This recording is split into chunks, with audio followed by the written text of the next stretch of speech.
I remember the first time I heard the word divorce, or the first time it landed on me. It might have been the 18th, but I remember the first time I heard the word divorce.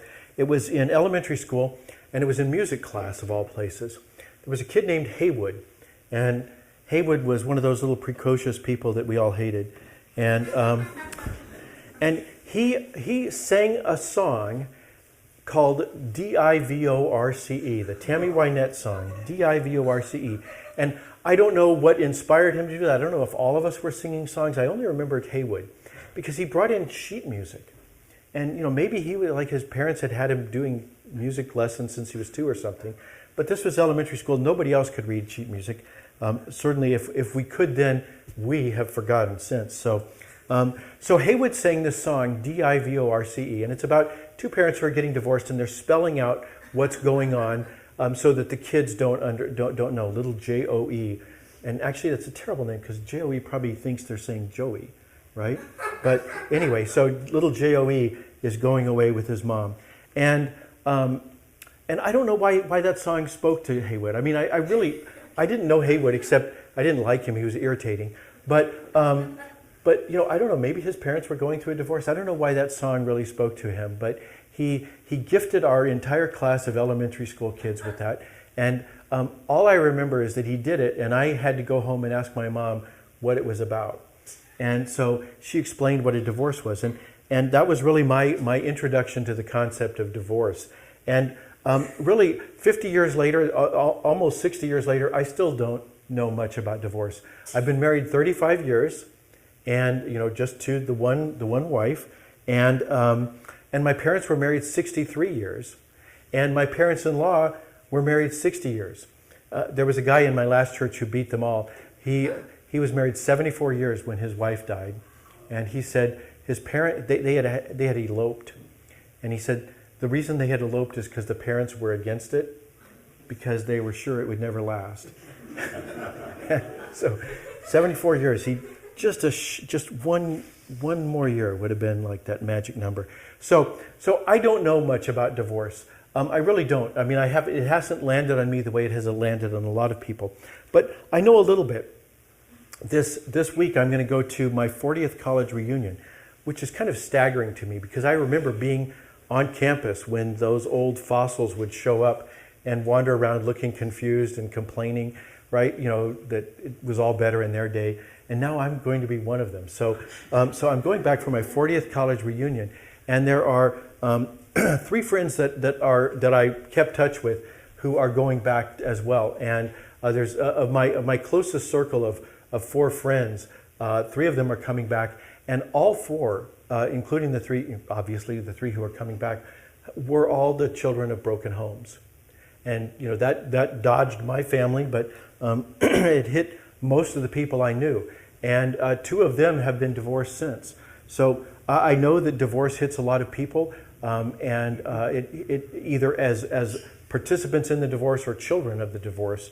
So I know there's a lot of people who know a lot about divorce. Now, maybe you're like me and you really don't know that much about divorce. It hasn't landed on you the way it lands on other people. But maybe you're in that group where you can say, yeah, I am one of those people. I'm one of the children of divorce, or I've been divorced myself. So whatever your experience is, there are a lot of us who know people who've been divorced, and maybe you're one of them. So one of the people that we know. So we know a lot about divorce.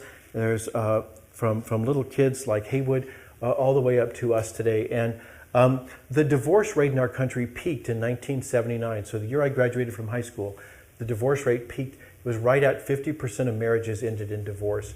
And it's been on a downhill slope since then. As of 2021, it was down to about 35%. And I'm not sure that's a good thing because in that same period, the marriage rate has halved. So I don't know how many of those non-marital relationships have ended in what would be effectively equivalent to a divorce. And I don't know if that's better. I don't know if it's better to live together and not get divorced than to be married. And I don't know, like I said, I don't know a lot about divorce. And that's why I'm grateful for our reading today, because Jesus knows a lot about divorce. Jesus tells us the answers to a lot of questions we might have about divorce. And so that's what we're going to be looking at today. And we're going to understand divorce from God's point of view and how it fits in God's plan of salvation. Where does God fit in God's plans for humanity? So we're going to be looking at that in our reading today. So we're going to pick things up where we left off last week. So we are in chapter 10 of Mark's Gospel. So we're starting in verse 1, and we read, Jesus left that place and went beyond the Jordan and into the region of Judea. And crowds gathered around him again, and as usual he taught them. And some Pharisees came, and trying to test him, they asked, does the law allow a man to divorce his wife?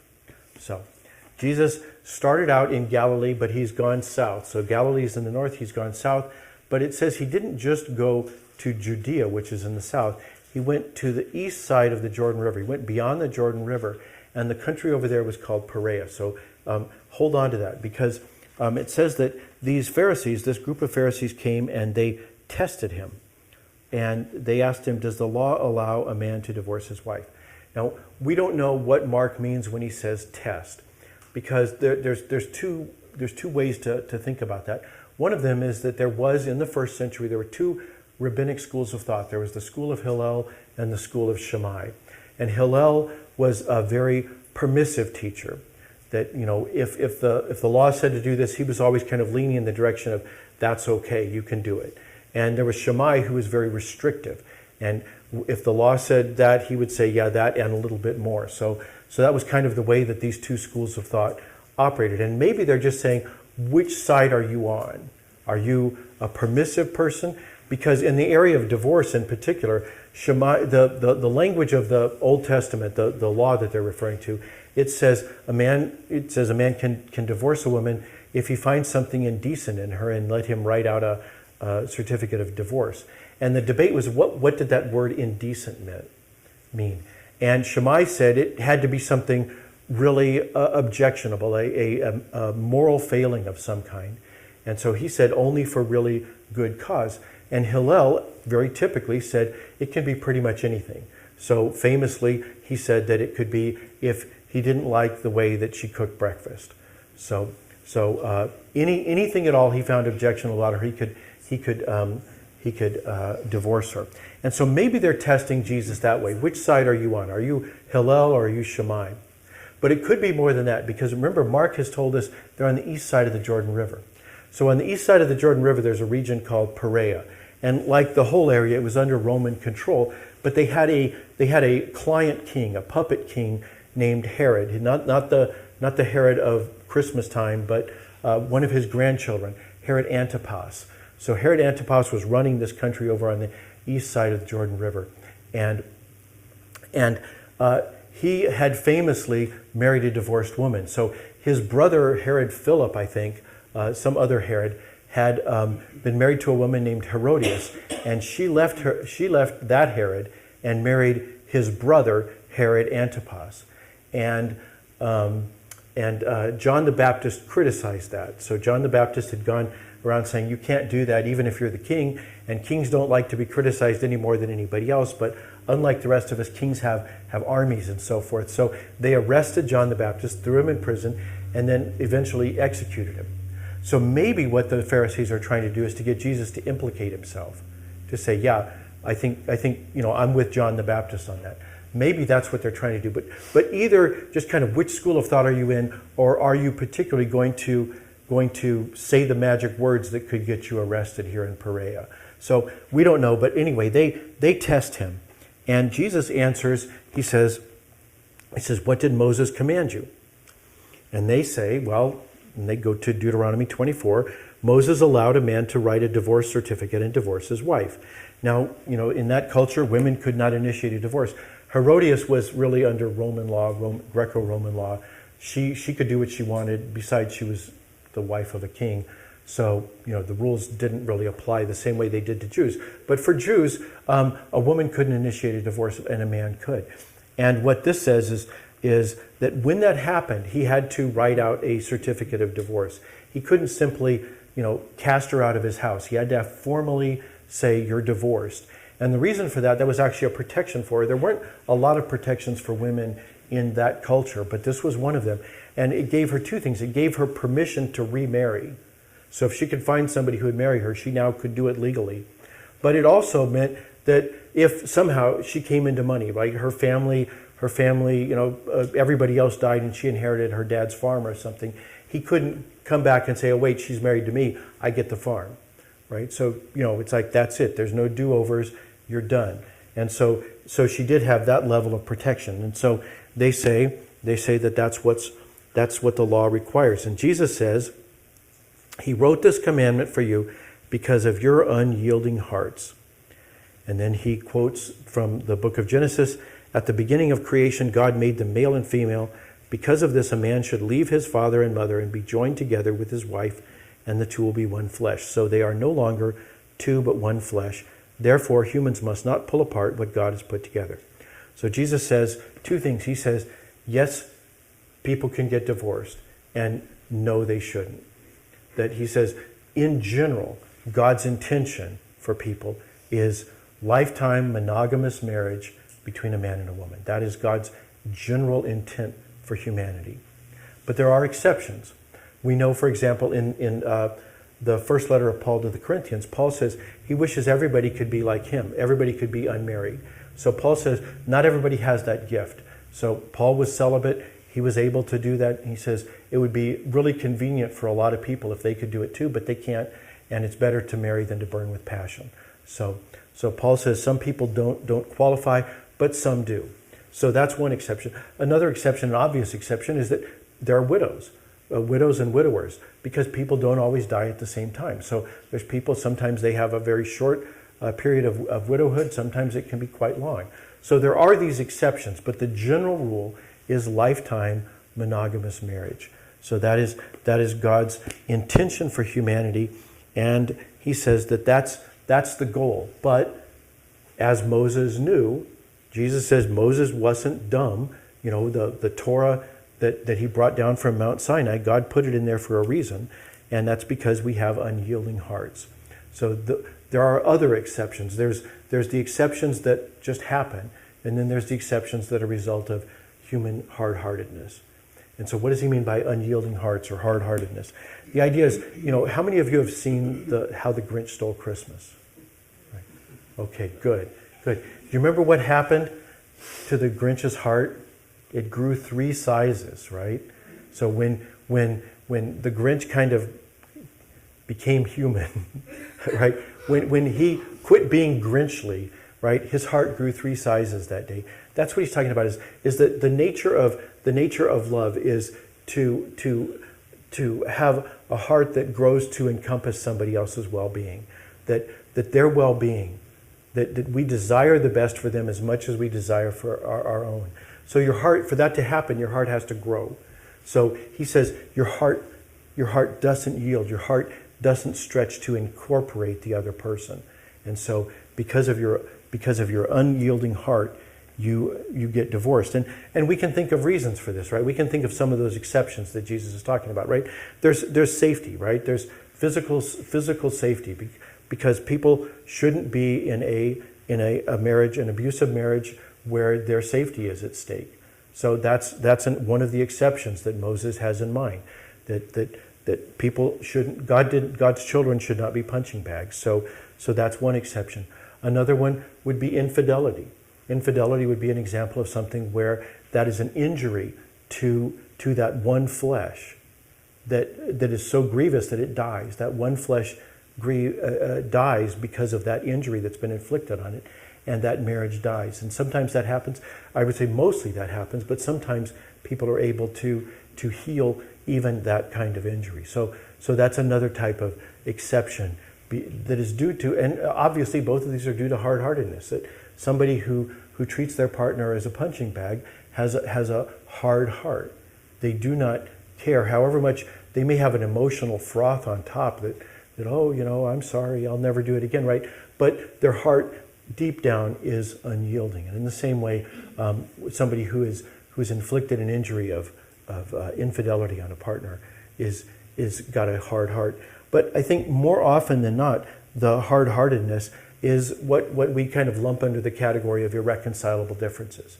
That that maybe one party bears more of the blame than the other, but one way or the other, they have unyielding hearts.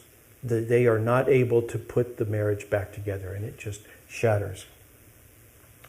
So Jesus says, because of that, Moses gave you this commandment. And this puzzles the disciples. I love the way every time we read a section here, it says, then they went into the house, and the disciples said, what?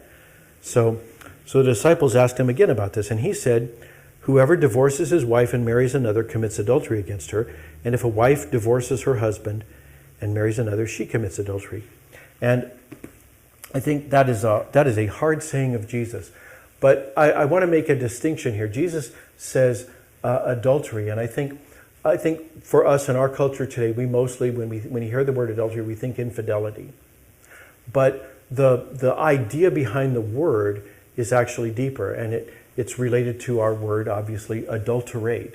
So think about, and what it means is to be contaminated or to be diluted. So imagine you're in the grocery store and you go to the shelf and you pick up a jar of honey and you flip over the back and you read the ingredients, right? It says, honey, high fructose corn syrup, and water, right? It has been adulterated. It is not the pure article. It's not what it was supposed to be. So what Jesus is saying is that God's intention for marriage is better than what sometimes people wind up with as a result of divorce. So yes, your second marriage may be better than your first. I hope it is. But what Jesus is saying is that is still not, it cannot be what God's intention was, is because it's now got this extra material in it that has diluted it, that's watered it down in an important way. God's intention is for that one flesh, and as a result of divorce, it isn't what it ought to have been. And I think people know that, and I think people know it's not ideal. It's not that ideal that God has in mind for people who are married. And I think in particular, Mark changes the scene. I've got a whole, little subhead in my Bible. They put it in there. But Mark says people were bringing children to Jesus. Is this like the same day or not? But for whatever reason, in Mark's mind, and I would say under the inspiration of the Holy Spirit, Mark puts the part about children right after the part about divorce. And I think the reason is that he knew, as we know today, that so often children are the unwitting victims of that adulteration that happens in divorce, is that things aren't what they ought to be. And that's my guess, is that why these are there. Certainly we know it from our own experience, and I'm guessing that's why Mark put it there.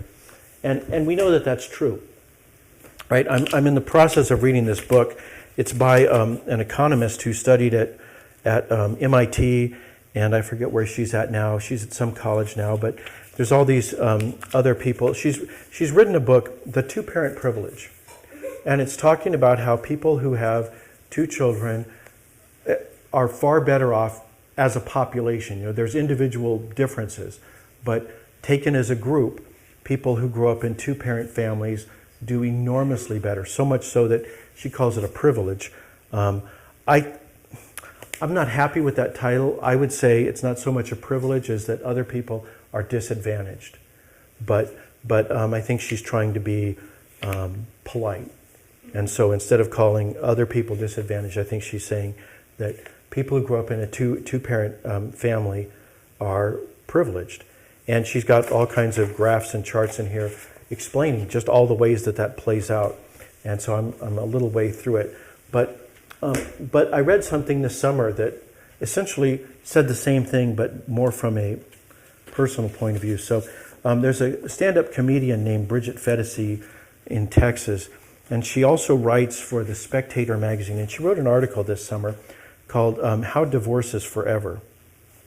And it begins, it's a little short article, you can Google it. It begins, when my parents split up, I was 12 years old. And then she goes on to describe her experience and how that landed on her and her siblings. So she was the oldest of 5 kids. And she I'm gonna read a section from as she winds it up. She says, after listing all the ways that affected her, she says, I have a good relationship with my parents in spite of all the water under the bridge. They did the best they could. I know people who had it much worse. My dad provided for us and didn't flake on the finances. So with all that, right, she then says, but still when I recall this history, a rage boils up to the surface. Grief for lost potential and what could have been. Anger at how my parents became so obsessed with their new significant others that we became side notes. And that rage is triggered constantly in adulthood. It's triggered when they try to be parents now after they abandoned their duty when it mattered. It's triggered when they try to give us advice about raising our kid, as if I would take any parenting advice from them ever. This is a good relationship she has with her parents. So imagine if it was a bad relationship. She says, all of this is to say something you don't hear that often. Divorce will affect your kids for the rest of their lives, well into adulthood. They will have split holidays and summers. They will have step-parents. Their kids will have step-grandparents. I know that in many instances, for example, when there's abuse, divorce is necessary.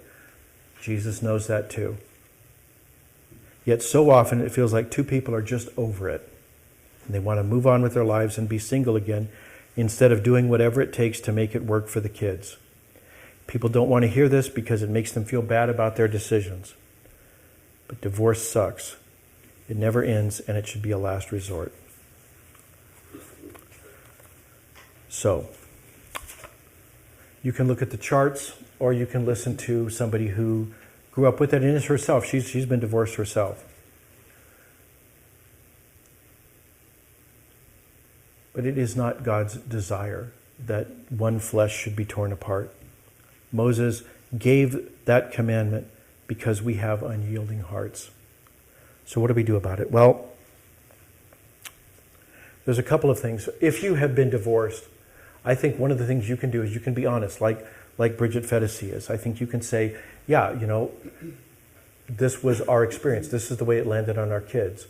And you can just be honest, because people might be affected by that. They might be willing to make one more visit to the therapist or something to sort things out before they give up. You may have that ability to influence people by telling them the way that it actually landed in your life. And I think that will be a helpful thing for people to hear, because in our culture, I think our culture is very self-centered, and we have phrases like kids are resilient and things like that we hide behind. And I think that it's a good, you can do a good deed by saying, here's the way things played out after my divorce. And if you're like me and you don't know much about divorce, then I think that's another thing that you can help people with.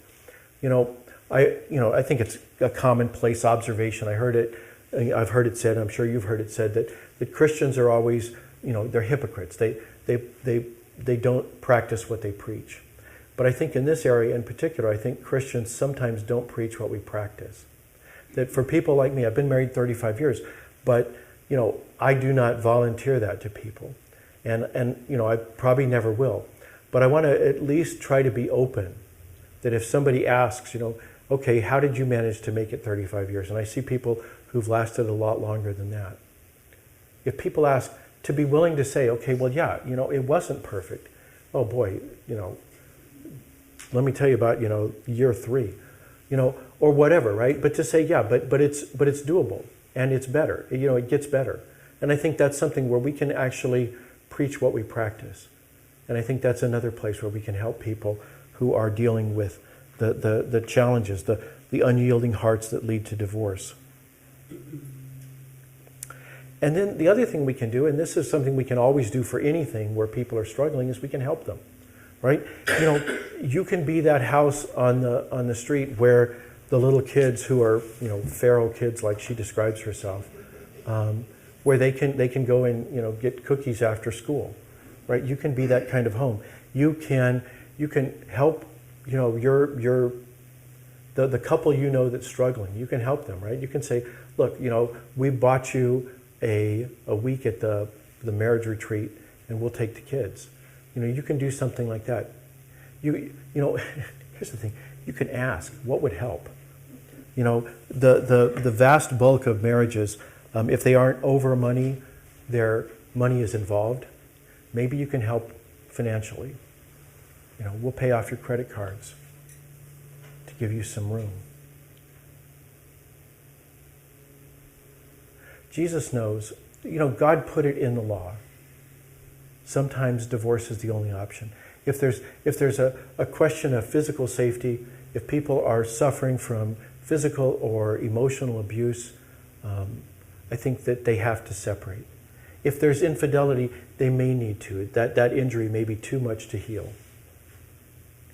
But I think sometimes where it's irreconcilable differences, Jesus says it's because our hearts are unyielding. But he came to give us new hearts. In Christ, we are new creatures.